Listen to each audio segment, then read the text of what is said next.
Into the boroughs, the faithful tune in. Gary Mack's in the booth, let the musings begin.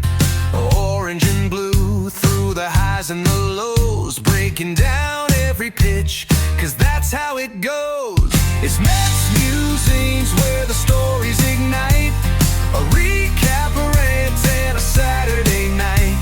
Stats and passion, a voice fans trust. All for the team that's forever with us. Well, hello everyone, and it has not been the best of days for Mets Nation. We're going to talk about it tonight. I'm going to talk about it with my guest, Jeffrey Bellone of the Mets Fix newsletter, and perhaps that's an apt name, Jeffrey, with what's going on. What is the Mets fix to this mess that they have gotten themselves into? If you haven't heard, Edwin Diaz has departed for the West Coast, and Pete Alonso has departed for slightly south of here. And Jeffrey, I don't know what the heck they're going to do. Yeah, I mean, a lot, right? And we're not even adding, right, the Brandon Nimmo trade. So to lose Nimmo, Alonso, and Diaz in the same offseason, I think most Mets fans thought when Steve Cohen bought the team, a day like this or a few weeks like this could not happen, right? Because money would never get in the way of keeping a player. That said, to me, we can go through each one if you want, but to me, it's really the Diaz deal that is the most frustrating.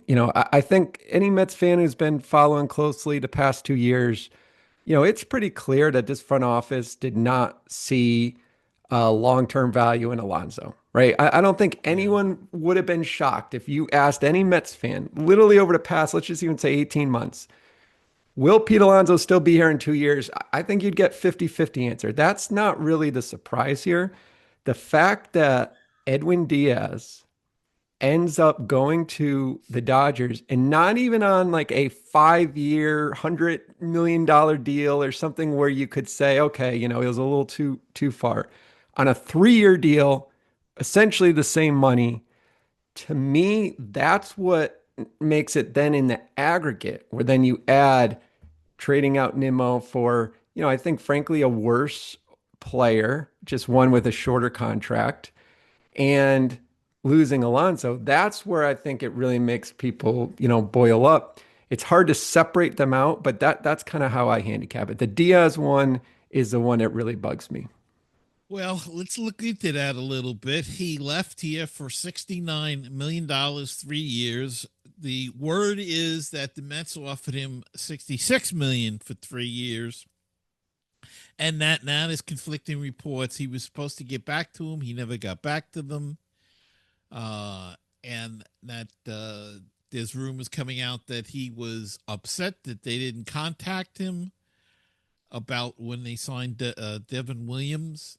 And, as far as I'm concerned with that, it's none of your business. You should be happy that they got a guy that could set up like Williams. You shouldn't be upset about that. But nevertheless, that's the rumor. Do you think he actually left for $3 million, or is there something else brewing there? Yeah, it seems like there's something else, we'll, I'm sure, learn more. But from the early reporting, it sounds like the Mets didn't make a formal offer until like the last 24 hours. If people remember when they first gave Diaz that original $100 million contract, they did that early in that offseason. They struck quickly. Yeah, that was fast. So I don't know if he had like the same expectation. To your point about notifying him about Devin Williams, I mean, yeah, he's the one who opted out. He technically still had a contract. He could have stayed.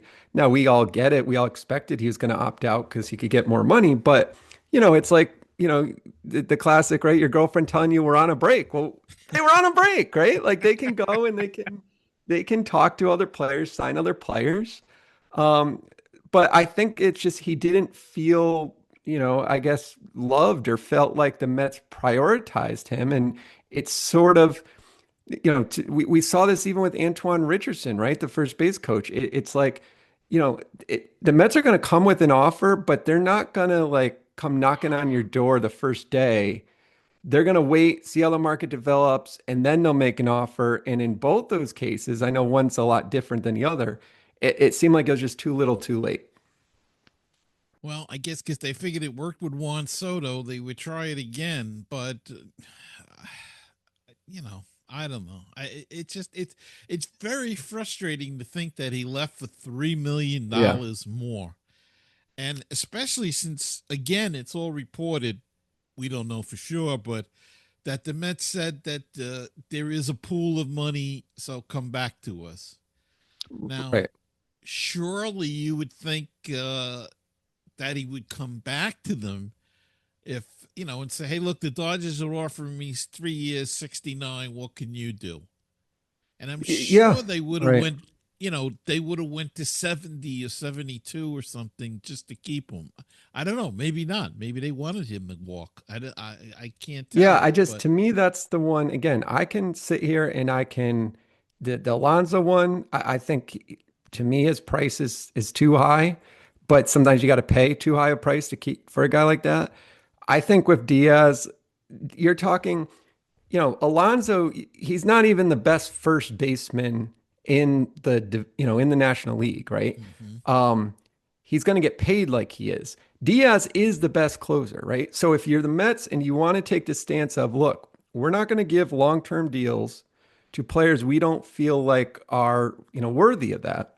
Fine. But then you can't be conservative with the guys who are worthy of it. And I guess Mhm. that's why, well, like we're saying, it's kind of interesting about how Diaz was upset about it. Maybe you just start from the beginning with like a 3 year, $75 million offer, so you don't have to worry about it, Mhm. I don't know. That's my general feeling. It's just he is an elite, rare find. It's hard to replace a Diaz. You could argue it's not impossible that the Mets could get similar production at first base through creative means than Mhm. what they get from Alonso. I think Devin Williams is better than people, believe based on what he did with the Yankees. He ended his season very strong. He had 13 straight scoreless outings, four in the playoffs. Everyone's saying the guy can't pitch in New York. He pitched down the stretch in the playoffs for a New York team, and he was fine. He had a tough start to the year. But I just think with Diaz, it's so rare for relief pitchers to find that kind of dominance year over year like he provided. And Mhm. um, yeah, I guess I keep coming back. That's just the one that bugs me the most. Well, it's interesting. You said that about Williams because I saw somebody put together a chart the last 5 years and compared the numbers between Diaz and Williams, and they are remarkably close. Hmm. So, I mean, for what that may be, I don't know what that means. It doesn't mean that he's going to do that next year. It doesn't mean that he's going to stink either. But remember, we wanted to run Diaz out of town on a rail, and Yep. I'm guilty of it too. Yep. Well, that first year and a half or so, I mean, he was terrible here. So maybe Williams got that New York thing out of his system.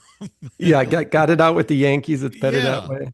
But and I guess and the other thing though with that is for a positional player, there's only one first baseman, right? Like I know obviously platoon and all that, but the fact is, there's one position that a player's going to play. For the bullpen, there's no opportunity cost of having both of them. So I think that's the other way to look at this is if it was truly Devin Williams replacing Edwin Diaz and you could only have one or the other, then I think to your point, if you look historically, and especially with Diaz, that weird thing where he has a good year and then the next year he has a bad year, right? yeah, yeah. He's due for a down year, bad for him. I think you could argue that maybe there isn't that big of a gap between the two, but the fact is they're relievers. You don't have to have either, or you could have had both. Right, right, right. Yeah. I said the ironic part about this whole thing is that wouldn't it be nice if we ended up beating Diaz in the NLCS? But with the Mets' luck, Nimmo would beat them in the World Series. Yeah, no, I know. Right? Well, I mean, what is your feeling? Do you feel like, I think obviously with Alonso and the whole thing, people are upset with Stearns and a little bit Cohen, right? But like with Diaz, what do you think the takeaway will be? Will more people be upset? Maybe we'll learn more, but based on what we know now, I don't know. I think I'm going to take the opposite. I think a lot of people are upset with Alonso only from the emotional point of view that he was such a big fan favorite here. hmm And I think Diaz, I think there was a love-hate relationship with Yeah, no, that's Diaz. fair. Yep, And I think and a lot of the not hype about him was the whole trumpet thing, and I think yep, that's what got people going. Uh, I think Alonso, there was more of a an emotional attachment, and but at my age, look, I've been a Met fan since they started, okay, and I've seen it all, and I was a big Gary Carter fan, and he left. I was a big Jerry Grody fan. They got rid of him. I was a big Tom Seaver fan. They got rid of him. I mean, I've seen so many great players go yep, that after a while you just seem to get used to it. And it's true. Somebody once said that you root for the name on the front of the jersey, not the back. yep, But I understand the fans getting upset with Alonso and a Nimmo going because they are fan favorites. And I was a big Nimmo guy, and I still think it's a stupid trade. hmm I don't see the value behind it at all. But nevertheless, they made it. And what I said at that time is, I want to see what he's going to do. Now, to me, I think they kind of screwed themselves even in the free agent market because if they hadn't got Simeon, they would have a chance now losing Alonso. They would have a chance to go out maybe and try to get Bo Bichette, hmm who yep, would be, you would put him at second. He played it in the World Series, played well, and you'd have his bat in there at least.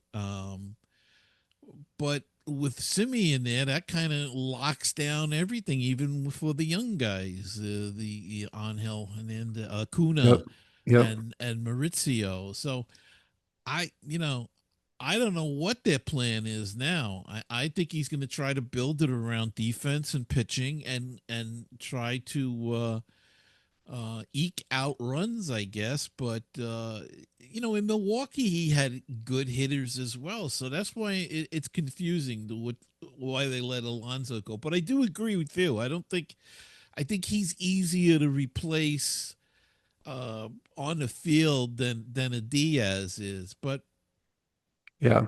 you know, Yeah, and I guess what adds to it all is again, if we believe the reporting and believe what they haven't done, it doesn't seem like they're going to go on a long-term deal for anyone out there right now, right? So I think it would be different, and this is how it was in other off seasons where let's say they made all these same moves, but you felt pretty confident they're going to go sign Cody Bellinger.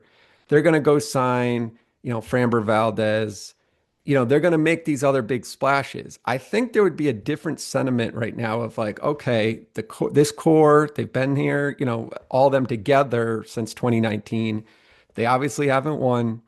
Um, okay, fine. You can accept that maybe, but I think what concerns fans is there's no indication that they're going to now necessarily go out and make that other big splash. Because even with the Nimmo trade, like you said, like it's one thing, okay, they shaved off 2 years.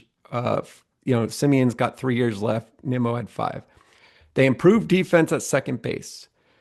Okay, fine. But again, the thought was we still got to see what's the other shoe to drop. What are they going to do now in the outfield? And if right. it's signing some sort of like glove first, 240 hitter out there, um, that's just not gonna, Cohen was disappointed in attendance a couple years ago. Wait till he sees what it looks like this year if this is what they're gonna do.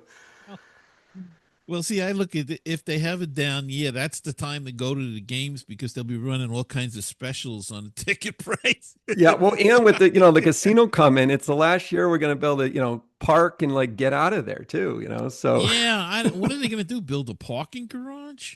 I guess so. And it is like a couple years away, right? I think it's like 2030 by the time the whole thing's done. But I come from Connecticut, me and my dad driving in, so it's like, the parking is a big deal. I get, for Yeah, if you live in a city, obviously take the train, but there's a lot of people coming from the island, Connecticut, Jersey, like you drive, and that's going to be hmm tough now. yeah. I live in Long Island and we drive in, and it's going to be real tough if they're going to be have all that construction going on. But who Yeah. knows? Yeah. And I don't know too with that, right? Like the thought was, okay, with the casino and all that money coming in, would the Mets somehow spend more? Obviously that's not the case. I do think the whole thing about the lockout after this year, I do think that plays an impact. I think, who knows how it will turn out, Yeah, but I think it's probably going to be the case, just the way these things goes, that there'll be more restrictions on spending post lockout. So if Stearns is looking at it and saying, look, if we were the Dodgers and we're back-to-back champions, then sure, we'll sign Alonso for 155. We'll bring everyone back. But we're not.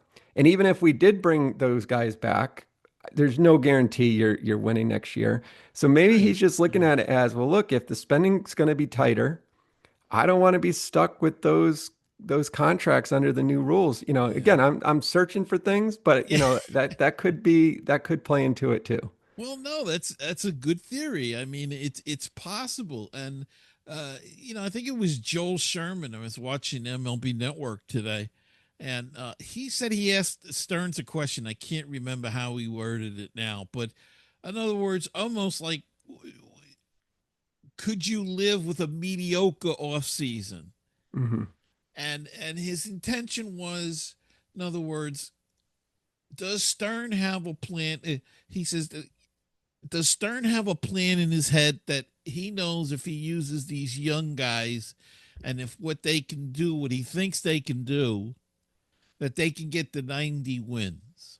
Hmm. And I thought about it and I said, well, maybe that is part of the plan. Maybe the plan is, he mentioned he wants to use Carson Baines, perhaps.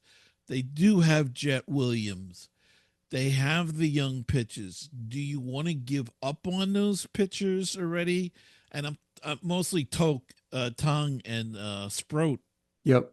because McLean's not going anywhere. Right. No, right. Um, and they have guys like Santucci and other guys in the minors that are probably going to be ready in a year or so. The point being, is that part of the plan to merge these guys in and give them the playing time that they deserve? But then I think that could be part of it. But then I think then why bring in Simeon at this point? Yeah, and I guess though again, it's more because they weren't going to find anyone that took Nimmo's entire contract. They didn't want to add like a prospect to trade him. So I think they looked at it as, we're essentially saving 2 years of his contract, and the cost of that is we had to take back a player with another big contract, and that's Simeon. And then with his improved defense, it fits in a lineup. They're going to be a Mm-hmm. team that plays, David Stearns baseball, fundamental. It's why I actually thought Framber Valdez. I know it seems like now the Mets aren't in on him, but he's a ground ball pitcher. Yeah. And the thought is, that at least aligns, right? If you want to piece together a plan, you could say you improve your infield defense with Simeon and whoever they end up putting at first base. You already got Lindor, and I'm fine with Beatty. And then you bring in, and you already have ground ball pitchers, with Holmes. Like now you bring in Valdez, that makes sense, but it doesn't seem like they're doing that. But I think to your point, 100%. I think Stearns feels very confident he can build an 85 to 88 win team without doing any big splashes, name brand guys. Um, So fine, and if what comes of that is, like you said, some of these young players become the next generation, that would be great. I guess what it is it's like, but what, as long as that's the end outcome, right? Like winning 85 games, but then, being like a Brewer, a Twins team that gets swept in the first round, New York fans under Steve Cohen, that's not what they're looking for here. Right. Right. So I think it's just to what end? If it truly is to the end of let's give these young guys a chance because they're going to be the next Wright and Reyes or, Nimmo and Alonso, okay. But I'm just, you know, I'm not 100% sure those players, Benj, Williams, that they're not, it's not like they're ready to join the lineup right away. I know they said Benj is going to get a chance, but it seems to me they're more like second half players than, right away. Yeah, I would agree because they both just play. I mean, Jet Williams spent the year at AAA, but Benj went through three levels. I think he started in Brooklyn, Right. uh, and then went to Binghamton, and then went to Syracuse. Then he started off great there. Started to cool off a little bit, got hurt, and then that was pretty much the end of his season. But uh, I think he's going to need some time. It's almost like Jonah Tong. I think Tong needed a little bit more uh, seasoning in the minor leagues. I mean, he was terrific. Oh, Saw yeah. him in Brooklyn, Yep. and same thing with Benj. Benj reminded me a lot of Conforto when he was young. Just hit the ball all over the place, and then the Mets got a hold of him and ruined him. Conforto, I think, Right, right. with all the analytics and stuff, just blew him away. But um, I don't know. It's interesting, and of course now with the non moves that they made this week, that makes it even worse. I think had they brought home something, Yeah. um, It's right. It's the order of, I keep saying to people, it's the order of operations. It's like because the Alonso thing happens 24, less than 24 hours after the Diaz news, right? and because, yeah, they haven't shown what their plan is, that makes this period a really tough period. We all do it, right? We follow the hot stove news and then look what happens, right? Like the Diaz, basically all the reporting said the Dodgers were out and, and he was going to get four or Yeah, 5 years. He gets that's 3 years, true. right? I still keep thinking there's going to be this one of those classic, like out of nowhere trades. Like even when the Mets got Lindor and Carrasco, right? Um, I could see them doing something, whether it's with Milwaukee because he's familiar with them, and it's a Peralta, and they're talking about even some of the bullpen pieces there. Hmm. Um, I do think that's coming, and that to me will be the interesting thing of like, what is it just like I'll call it on the margins move, meaning they're trading like Wilson Contreras from St. Louis, right? They could go and get him to play first base. Good, good player, but that's not, But he most, was not good at first base. yeah, that's not going to move but or is it like, a bigger time move? And I think that's what we really got to wait and see to fully judge how this all shakes out. Well, of course, the rumors are rampant on the internet, and I mean, I've heard everything. I've heard they're going to go after, possibly go after Goldschmidt to Yep. play first, and platoon him with McNeil at Yep. first. Uh, just all kinds of things. I had thought, I bring up Bo Bichette again. Why not move Beatty to first base? And let and sign Bichette and move him to third base. He's used to the left side of the infield, and that's probably where he would end up anyway. Eventually, uh, Yeah, or even Bregman, right? Like if Clubhouse, we haven't talked about, all the stuff with that, right? So if that really was or is a thing, there's no better clubhouse guy, at least from what I understand, than Bregman, to be a real leader, help the young guys. And then, yeah, that's another one. But it's just like, at what, if he wants 5 years, does that just mean the Mets are now automatically out? yeah, Um, God, it's really, I always think to myself, I just wish Beatty and Vientos were somehow like the opposite, meaning if, Beatty the problem with Vientos is just he doesn't have the position really to play. And then Right. obviously, he fell back, offensively. Whereas with Beatty, I feel like he can fit, but it's just because he's sort of slot at third, it restricts what they would do over there. I would Yeah. love if Beatty was just like the type of hitter Vientos was, and then I would feel totally comfortable him being like a DH who might play first base. Hmm. But maybe, like you said, it doesn't mean they can't do that anyways. I mean, he played second. He played pretty well at second, so he would be at the angle of the ball wouldn't disturb him that much. If they moved him to first, it's just the little intricacies about around the bag that can be learned with and practice, and it be he's a hard worker, so I could see him playing there. But it's an interesting situation, and they really got themselves into a mess though, because when you look at the roster now, I mean, the bullpen still like got a gaping holes in it. Mhm. Are they going to sign these bottom of the barrel guys again to fill in spots? I mean, they're signing a lot of minor league guys, or a lot of guys with minor league contracts. Yep. Carl Edwards and oh, I can't. The names escape me Yeah, now, but Cooper you know, Criswell, guys like that. Yeah. yeah, they signed a couple of guys. Um, I don't know. Is that the direction they're going to take? It's going to be interesting. And well, and you brought up the clubhouse, and I think that's something we should discuss as well. Is there a problem, or was there a problem in the clubhouse? It seems odd now that they've gotten rid of some of these homegrown players. I was having a discussion with a friend of mine, and I said, "Is the problem Lindor? Maybe." Mhm. Because there was some things. McNeil had his problems with Lindor with the whole rat thing or whatever the heck, and um, they hinted that there was some trouble Nimmo had with him, or he didn't think he should be captain, and maybe there's a click there. Maybe there was a McNeil Alonso Nimmo click of some Yep. sort. I don't know. And because it just seems odd that they got rid of two homegrown guys they let go, and and they're talking about McNeil being on the trading block, the Yeah, I mean, possibility as well.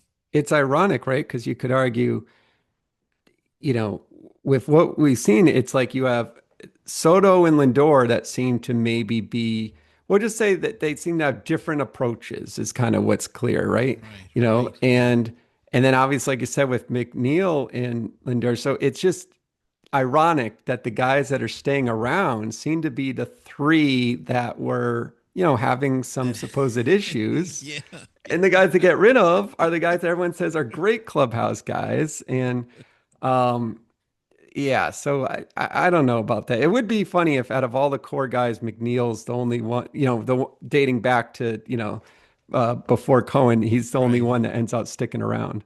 Wow. It's just it's so exasperating that what they're gonna do, and I will give him credit. He's not tipping his hand at all, but I think the fans would like to have a little hand tipping at this point to know what the heck is the plan. Yeah. And I mean, I'm sure they didn't anticipate the market probably to move like it did. I mean, obviously Alonso last winter, it took a while. And, so that's the other thing. You never know with the timing. So here we are, it's the winter meetings. I know there's always big moves then, but there's still a ton that's not settled. So maybe part of it too is they didn't anticipate things to move as quickly as they did on two of their own guys, Alonso and Diaz. Um, so, I'm sure in a perfect world, Stearns might have made some of these other moves first, Yeah. but, especially in a negotiation tactic, right? Like now, if we're all talking about it and all the national baseball writers and agents and players are talking about it, obviously there's a feeling amongst baseball, the Mets are now probably a little desperate to do something. And you Hmm. wonder if that impacts negotiations.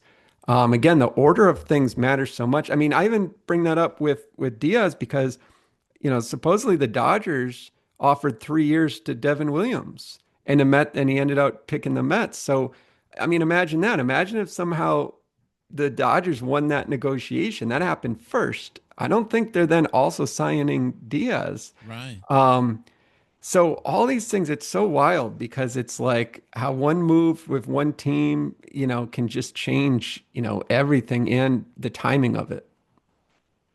It is. It's just incredible, and um, and here I thought when they got off the schneid, if you will, and traded Nimmo for Simi, and I didn't like the trade, but I said, okay, they're doing something. This is going to Yep. be. I thought it was going to be a wild winter meetings. I thought they'd be wheeling and dealing like crazy, and especially when you hear all the talk about. Not necessarily getting Scooble, but the that possibility, that trade, the trade of Peralta, this is when everybody's getting together. I don't think was there any trade. Well, yeah, there was a couple of trades in this winter meeting, but Right, but not the big, right, not the big we expect. yeah, yeah, Yeah, and ironically, other than Schwarber, which I guess you could say is loosely connected to the Mets if you believe they were going to somehow try to get him, all the big news was was around the Mets, the poor Mets. Like, yeah, and it's all been bad. yeah, right, right. It's like, oh God. And again, the thing too, like I said, it's like we can go round and around, like how much did Alonso deserve, and can they fill?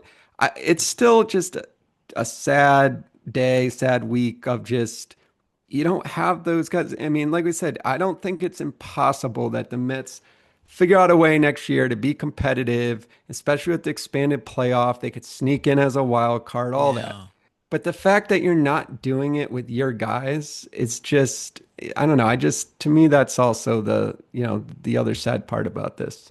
and how often does that? How long does that last? You know what I mean? Yeah. That you just sneak into the playoffs and eventually you want to make that next step forward. Now, again, as we were saying, maybe he wants to get these young guys in, see what they can do, and then if there's a hole that they need, that's when they make the big splash in the free agent market. Down the road. You had a great point about the bargaining agreement next year. Yep. Maybe that is playing. I never really thought about that, but now that you mentioned it, it does play into it. Um, but then, if that's the case, do you go after a guy like Scooble? Then, I mean, Right. everybody says if you're gonna go after somebody, go after him, and you get him, you give up. But then you're giving up, say, half of your top prospects for a guy who's gonna be 1 year, and then you don't know what's gonna happen. Right. Right. You could be stuck a long time waiting to resolve that. Um, Yeah, no, I think if I remember, I took a glance the other day on like the other free agents next winter. I don't think it's a real impressive list unless I'm completely forgetting, other than Scooble. Um, so it's not like the. I think that's the other part here, right? Like they had Soto, and that was a big the big one.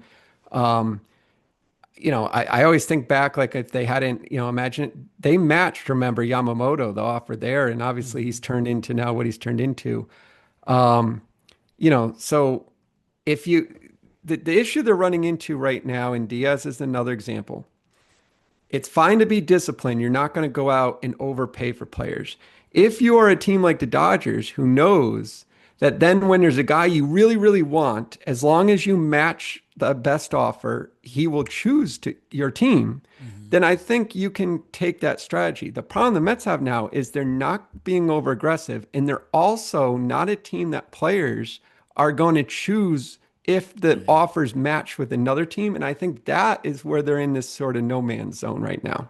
Right. That's a good point because yeah, if you want to go, I mean, the Dodgers just won two in a row, so if they're going to pay you, you want to go there because you may think that they have a better chance of winning next year.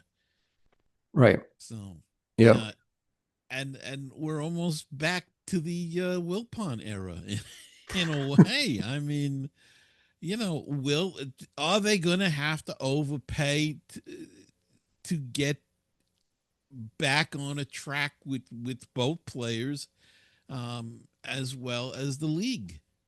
Well, and are they, it's one thing with, I think no one doubts that Stearns and his front office, they have a lot of big analytics department, everything. No one doubts that they're smart. Um, Being smart doesn't just mean not overpaying for veterans. It also should mean that you know which veterans are worth overpaying for. And I think that's what the Phillies just did with Schwarber. They looked at him that even though he's like, I think he's almost 2 years, about a year and a half older than Alonso. They Yeah, said, yeah, we don't care. His bat speed's like in the 99th percentile. right. He's got great plate discipline. He's a great fit in their clubhouse. So they decided, look, we know his age.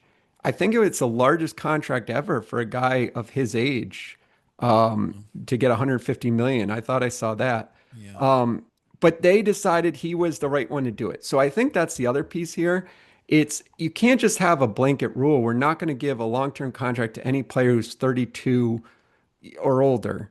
You gotta go, you have the resources, you should be smart enough, identify the guys who are gonna buck the trend, like Justin Turner, our old friend did, when he ended out with the Dodgers all those years, and like countless other examples. So I think that's the other side of this is I want to see them guess right on a signing and not just say we're only going to do the ones that are overwhelmingly obvious, like a good deal.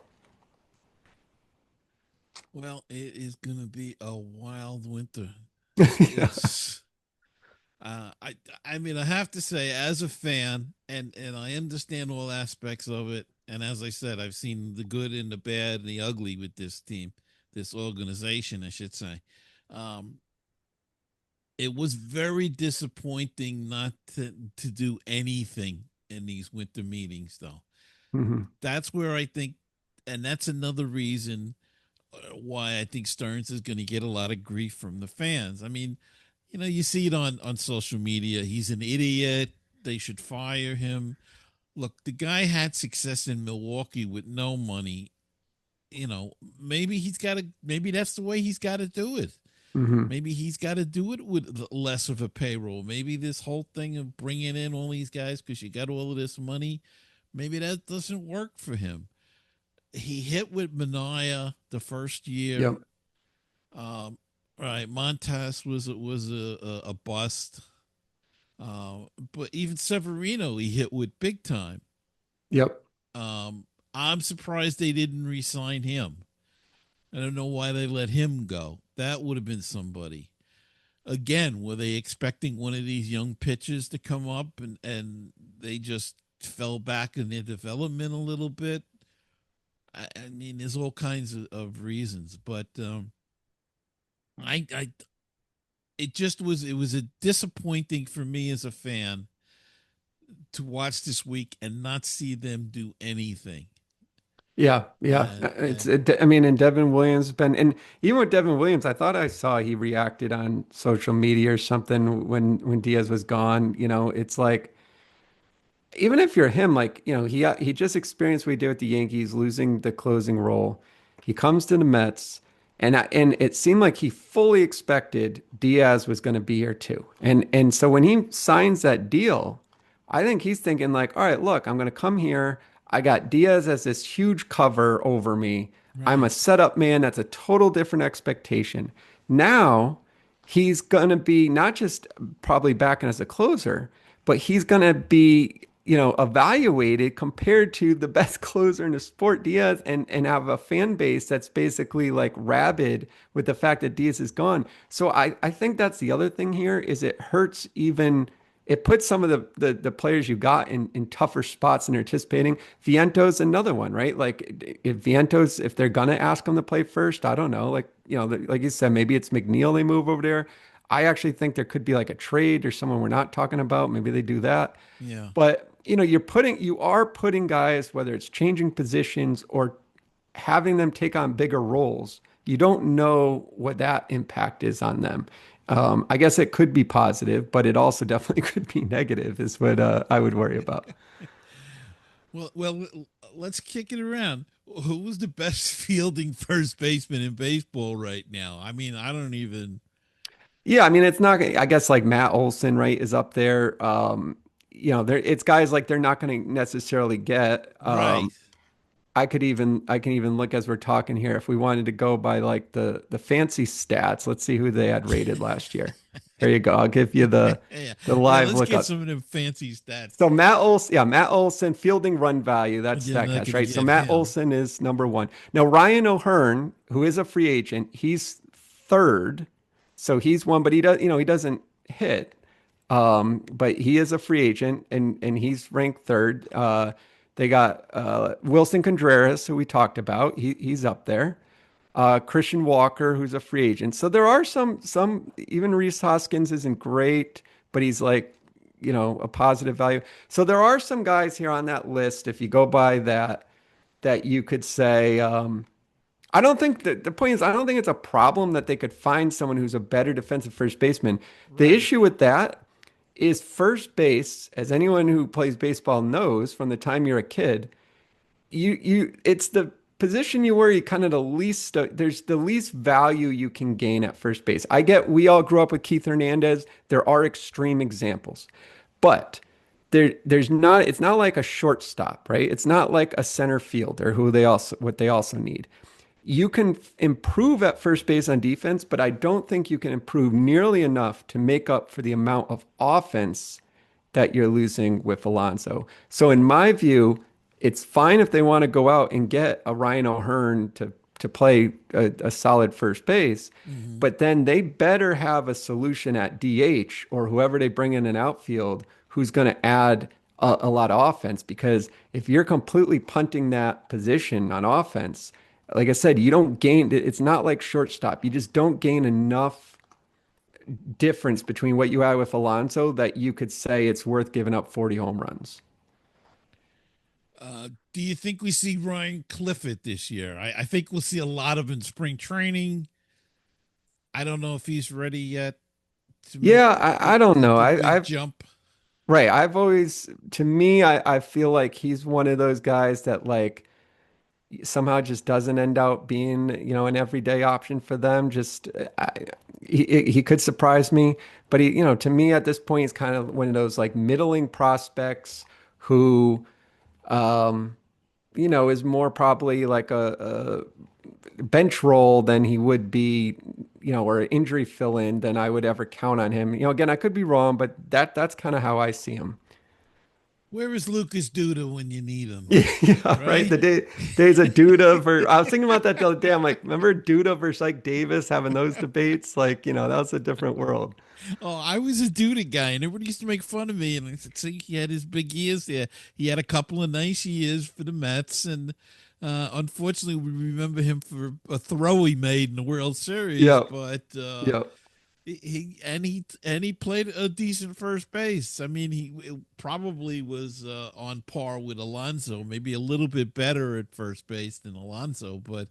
Um, it's gonna, like I said before, it's gonna be a crazy thing to see what they do. Spring training is gonna be fascinating, I think, because I think you're gonna see Clifford a lot at first. I think you're gonna see a lot of Jet Williams and Carson Bange and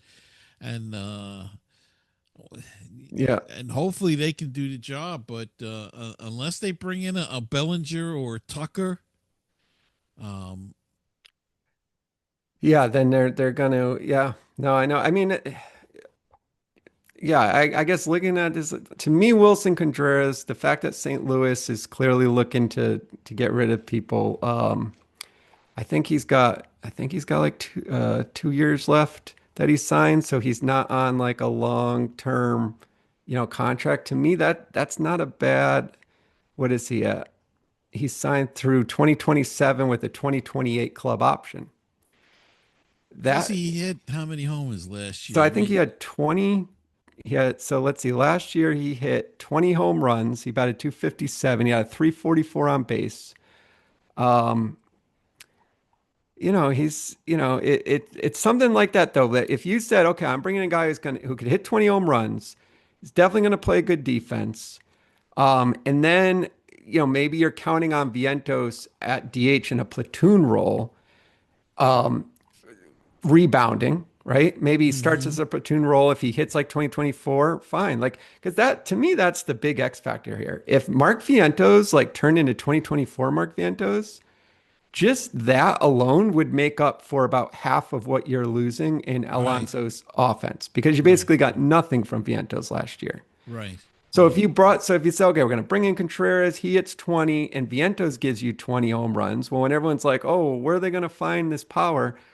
You know, there, that's one way you could piece it together. That again doesn't sound sexy, but like it's through internal improvement and making the right ad, you know? Well, and that's it. I mean, it doesn't.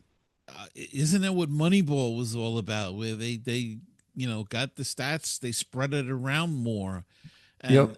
and got the better hitters or whatever. Another guy that they may want to consider is Arias, Luis Arias. He's Yeah. definitely a hitter. They're not going to get the runs batted in, but and he played a lot of first base this year for San Right. Diego. So Yep. I mean, there's another guy. Who knows? Um, and not a Yeah. peep about him at all, which I am surprised. I mean, the guy's won two batting titles. Uh, Yeah, he's one of those guys too, whenever you're playing against him, he's such a pest. Like, yeah, he's such exactly. a pest that you can't strike him out. And I feel like, yeah, if you're a team, a playoff team, you want those type of guys. We've seen that with so many teams that have made runs, like the Blue Jays having those type of hitters. So yeah, maybe again, anything is, but again, this is where I think that, I can imagine fans listening to this, it's a readjustment, right? It goes from like, okay, we were Mets fans, we're not used to doing anything like the Yankees, we're the lovable losers, to oh, now with Cohen, we're the big bad Mets, we can do anything. So just the readjustment to like, well, now we're gonna be maybe, signing these guys on 1 2 year deals or finding value in a trade. It's just it's kind of herky jerky. I know it's almost like going back to the Wilpon era in a way. I Do mean, you feel it all, by the way, with that? Like, because I remember when it was first heavy with Cohen spending, I did have a little feeling of this is not the Mets. Meaning, like, if you grew up a Mets fan, that was part of the personality, right? Like, it meant something, right? Um, you were an underdog. Like, I didn't necessarily want it to be like obviously you want to win no matter what, but I didn't necessarily right? want it to be where like, oh well, now they're just this team that like buys everybody. Yeah, yeah. And now this isn't what happened, right? Alonso, we're talking about homegrown guys other than Diaz, Alonso and Nimmo, those were homegrown guys. But I don't know, maybe there's something to say that, if it's Nolan McLean turns into the next great pitcher in our great history of pitching and it's more kind of in line with the personality of the Mets. You have any of that feeling? Yeah, I think a little bit. I see there was a lot of Degrom. I think in McLean you could see, he had that bulldog attitude and and Yep. and like that. Um, and he was a two-way player, so who knows? Maybe he can play some first There you base. go. Yeah, right. um, but yeah, I think I was impressed with Tong and Sprout, even though they got into a lot of trouble. Um, it- you know, um, but I think part of that was Tong definitely 3 games at AAA. He needs some more games. Yep. I think. Um, but I was impressed with him playing 3 games in AAA, and he essentially made the jump from AA to the major leagues. And Yep. I thought he handled himself well, even with some of the adversity. I thought Sprout did very well for their first time. And don't forget they got Christian Scott that'll be coming back. Yep. So they'll have almost have a glut of pitching, and now they're talking about possibility of making Peterson available for trade, which I don't understand that reasoning, or even trading Kodai Senga. either one of them, they're gonna want to go out and sign a pitcher, but then they're gonna trade pitching. I don't unless you're going to get a Scooble back or a Skeens or something like that, and you have to include a major league pitcher. Didn't make a lot of sense to me. But again, they know more than I know, and we'll see how it all shakes out, I guess. Yeah, and that has been some of the other reporting. Will Salmon Athletic, who's really good. Basically, like I think they would do need for need, they call it trade, right? So kind of like the Simeon Nimmo. So like if it's Peterson, it's not like, okay, yeah, they're trading Peterson for some prospect or something. Right, right. Maybe it's that you have, starting pitching is always a hot commodity on the trade market. So maybe if that's your way of getting a first baseman or an outfielder, the fact they have all these young pitchers pushing up, and right now, if between Holmes and Manaya and Sanga and Peterson, and obviously going to include McLean, you don't have much room in the rotation if you add another starter. Again, injuries happen, but I think there is some thought of like, because they have these young guys coming up, maybe they could afford to trade one of those not non-optionable starters, right? Because Peterson, he's either in a rotation or he's not. You can't send him to the minors. So same with Sanga, he needs to consent to it. But Right. yeah, and I guess to the point of the pitching, I mean, look, the Mets, I think they ended up finished like fifth in offense. I know it didn't feel that way at all watching them last year, especially, if runners in scoring position. But, um, I think everyone would admit that it was the starting pitching that failed them last year. Mm-hmm. So, you could say, well, the if the offense takes a little bit of a step back, you could probably afford that if you dramatically improve your pitching. Now losing Diaz doesn't help, but if AJ Minter, I know they said he might not be ready for opening day, but it sounds like maybe he's like a late April, early May. If AJ Minter's healthy, Brooks Raley's healthy for the full year, Williams, Minter, Raley, those are three good high leverage pitchers. And let's say they add another, and it does seem like they're going to add another bullpen piece now. Mm-hmm. Um, so, again, I'm trying to, maybe it's Mets musings. We should be Mets therapy hour here, but I'm trying to come up with some positives. But, I think that's the other side of it. I think they're looking at it as if they improve their pitching enough, whether that's adding pieces or getting improvement, like we're talking about with Vientos, Mm-hmm. Manaya having a much better year. Um, then it's sort of that's how it evens out. Where while it appears that there's more subtractions and the team should be worse, somehow if that comes together, they actually are a little bit better. One final question. Clay Holmes, do you go to him and ask him now that Diaz is gone to go back into the bullpen, perhaps? Yeah, I think it's got to be on the table, especially if they end up signing, if they sign or trade for another big picture. Let's say they trade for Right. Joe Ryan from Minnesota, or like I said, they don't have, if everyone's healthy, they don't have enough rotation spots for everyone that they would then have. So then it would logically make sense to put the guy who has experience in a bullpen to the bullpen.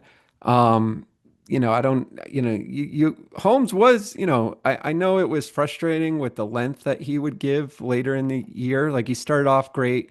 And then it was always like, okay, he's only going to go 4 innings, get, in the fifth, maybe get knocked around. And that got tiring.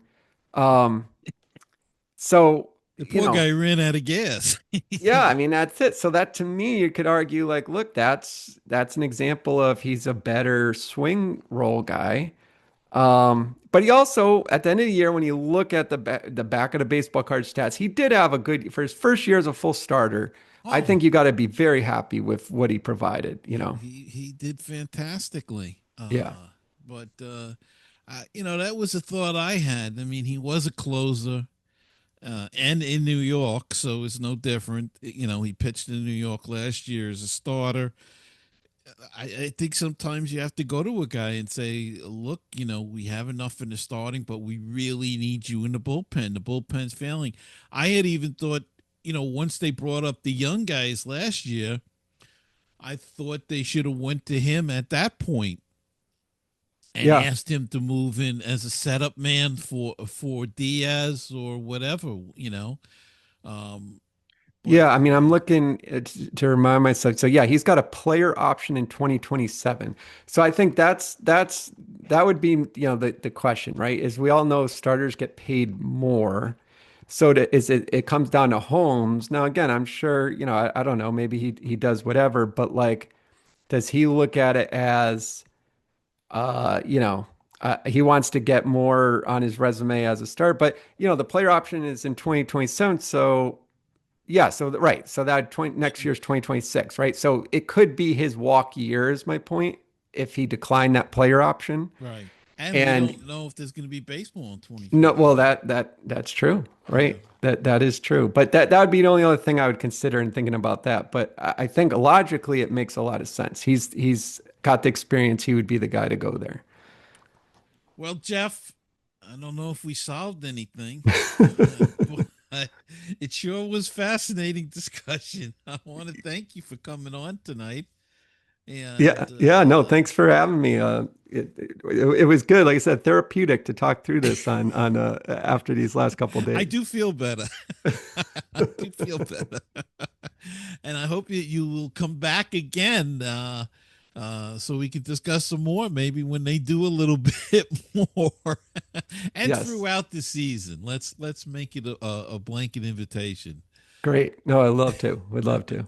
Tell the folks where they can get your newsletter and all that good stuff. Yeah, sure. Mets Fix newsletter. It's probably easiest just go into Google and search Mets Fix newsletter and you'll find it.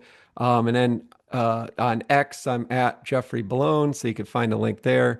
And yeah, just check it out. We every day we send out a newsletter to everyone who signed up, and then for people who are subscribed, you get more access. And there's chats that we have that, as you can imagine, get pretty lively with all the news going on.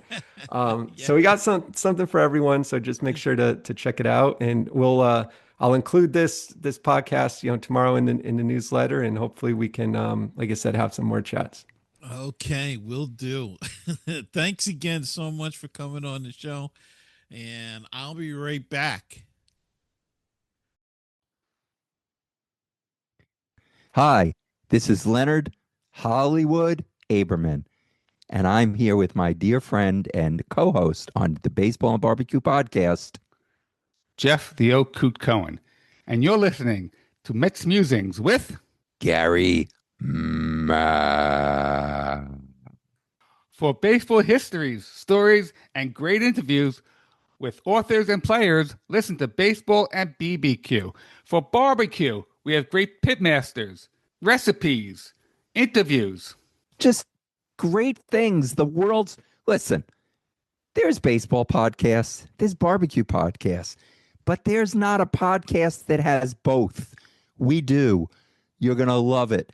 Baseball and barbecue, great guests, decent hosts, but you're going to love it. So Yes, tune in. We have a lot of fun, and it's available on all your podcast apps.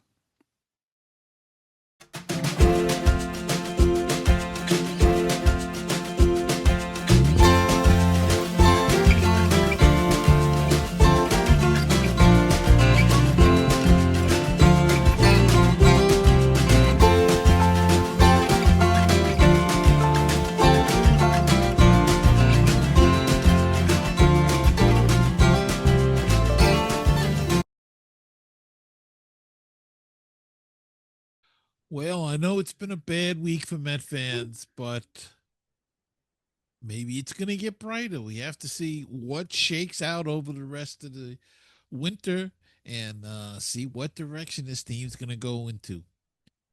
I want to thank my guest, Jeffrey Bellone, one more time for coming on. I hope you enjoyed the interview as much as I enjoyed doing it. And I'm sure we'll be talking to Jeffrey more as the season progresses and as the winter progresses. So until next time, remember to keep the faith, stay optimistic, and let's go Mets. And I'm Gary Mack, and I'll see you next time on another edition of Mets Musings.